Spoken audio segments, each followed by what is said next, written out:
of racing mileage. 47 teams gathered at the windswept Gateway Shopping Centre in Umhlanga Rocks, normally a sun-drenched holiday haven, but heavily overcast this time. New cars and new sponsorship liveries abounded. Driver contracts have been signed and it's time for action. As the service crews put the finishing touches to their charges, an air of excitement prevailed even as the skies darkened overhead. Volkswagen arrived with a trio of Super 2000 cars, all sporting an aggressive new front end. The 2005 champs Jan Habich and Douglas Judd had a brand new car with a new, more powerful motor under the hood. Stepping up to the big league after 10 years in front-wheel drive cars is Hargen Fecken and Pierre Arries, driving Habich's 2005 BP Polo. I've climbed the ladder slowly but surely, so I've been in A6, I've been in A7, so now I'm in the Top Gun class. The car's been stripped completely. They've actually sandblasted the whole body shell, so it's been built like new. It's just that it's run before. As the field leaves Umhlanga, it's raining, heralding what would become a very wet afternoon.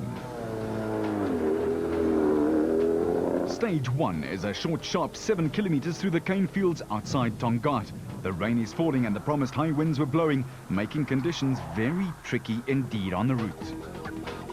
Straight into the groove is the local hero Jan Habich and Douglas Judd, slithering through the stage.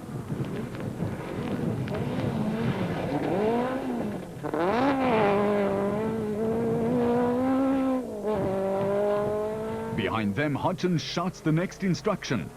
Here, a yump in the road. That's what the co-driver gets paid for, amongst other things.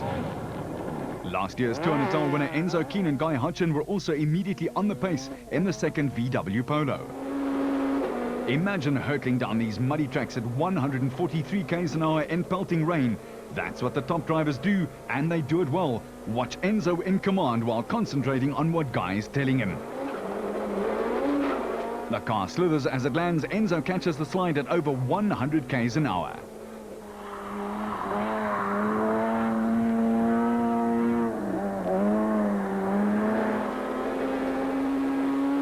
As the two Polos race toward the finish of the first stage of the year, it's Enzo who grabs the lead by just one slender second from Yanni.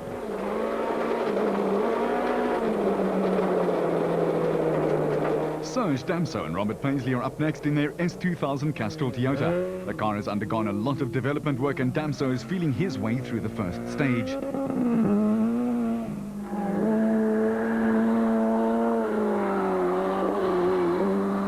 The 10 times Toyota champ is 1 second behind Habich and 2 seconds out of the lead. Fecken is driving his four-wheel drive car like a front-wheel drive and sets the 6th fastest time.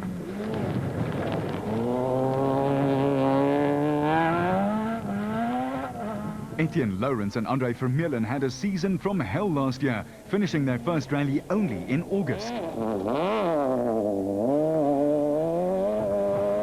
I think a cautious approach will be good today, just to feel the car out. We haven't touched gravel yet this week. So was his bad luck a thing of the past? Yeah, I don't have any superstitions like number 4, like Sarel, but I did take the number 4 off and I swapped it for a number 8. I think that's going to be better for me too. Lawrence was in a jovial mood before the rally as he geared up for the season, having meticulously prepared his car over the past few months. These boots are made for walking. These ones are for driving. Just as well he's got that right. As an extra precaution, his crew bolted a set of wet weather tyres onto the Runex. On the way to stage 1, 2 valves broke within a kilometre of each other and they were already over half an hour late and out of the rally.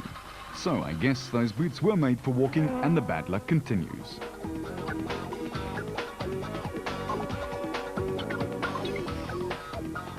Barry Grobler and Mike Burrows were also destined to have a short rally, retiring with a split oil cooler in stage 2. Charles Wilkin and Greg Godridge power their Class A7 Castrol Toyota Runex through the stage, chasing the similar team total Runex of Jean-Pierre Damso and Cobus Frey. It's Damso who takes a 4-second lead. JP was the 2005 class champion runner-up and is set on changing that this year to champion, although Wilkin has other ideas.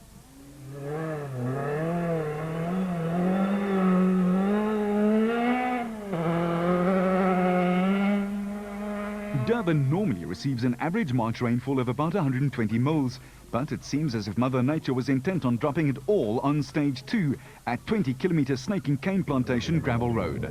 The gravel soon turned to mud as spectators sought refuge under umbrellas, raincoats, and quite frankly anything else that's weatherproof. Habig and Judd pass a tiny reminder of what their new car will look like if they don't keep it on the road. Not only is the stage rough and slippery, but also holes were filling up rapidly with water. Yanni picked up engine mounting problems in the stage. How much time would he lose?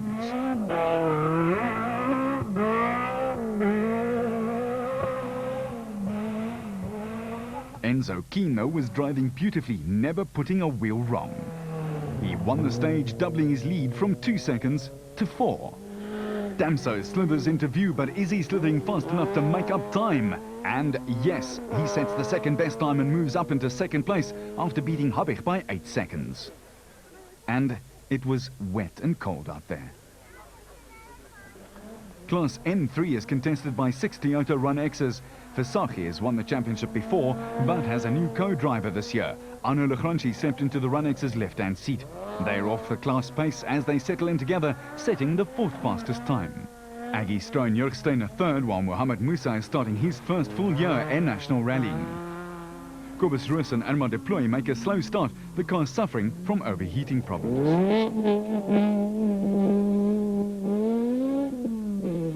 Kobus shoots through the stage in his Run-X at speeds one would not normally do on a tarred highway in dry weather. One slip and you're visiting the cane rats, and once you're in the cane, you pretty much stay there. He and Omar are 5th fastest in class.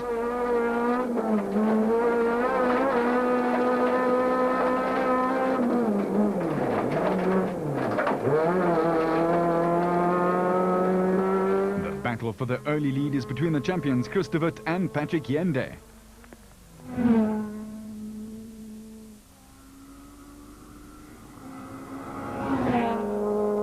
And Claudio Piazzamuso and new co-driver Greg Gericke.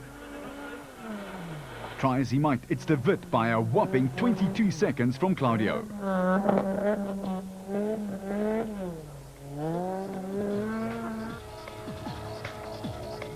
After 2 stages, the drenched leaderboard looks like this. Fernando Rueda leads the production car class, while JP Damso was setting the pace in A7.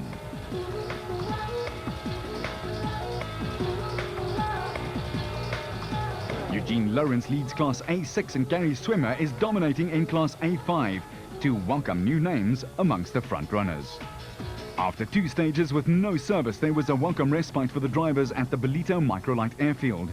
The organizers had set up a central service park where the cars returning after each pair of stages. As teams prepared to receive their charges, wet weather tires were in vogue, keeping the suppliers very busy fitting rubber to rim.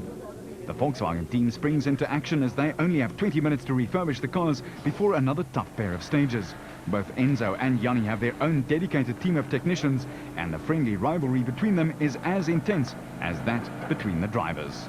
Oh, well, looking at the sky, it's pretty clear that you have to go on wet tires, which we did. It's still very slippery out there.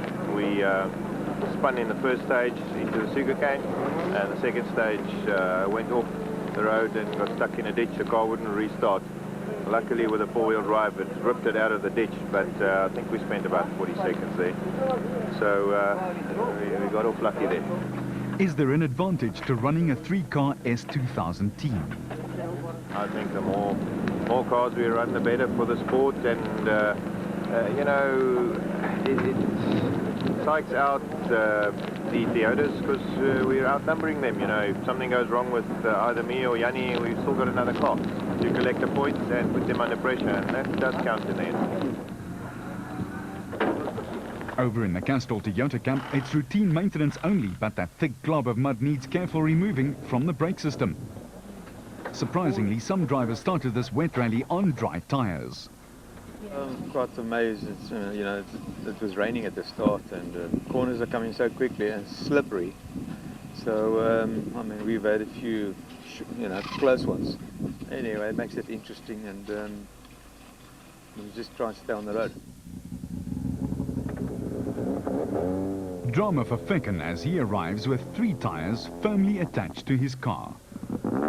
There was a sump rock. It was marked in the notes, and I just took the wrong line. It was a bit hidden, and I hit it smack bang on the left front. So we started having a puncture almost at the start, almost 20 k's of left front puncture. I think, you know, you have to take it very cautious then, because otherwise you break something else. So I took it a bit slow, but I think I saved the car. So we'll see what we can do a bit later on.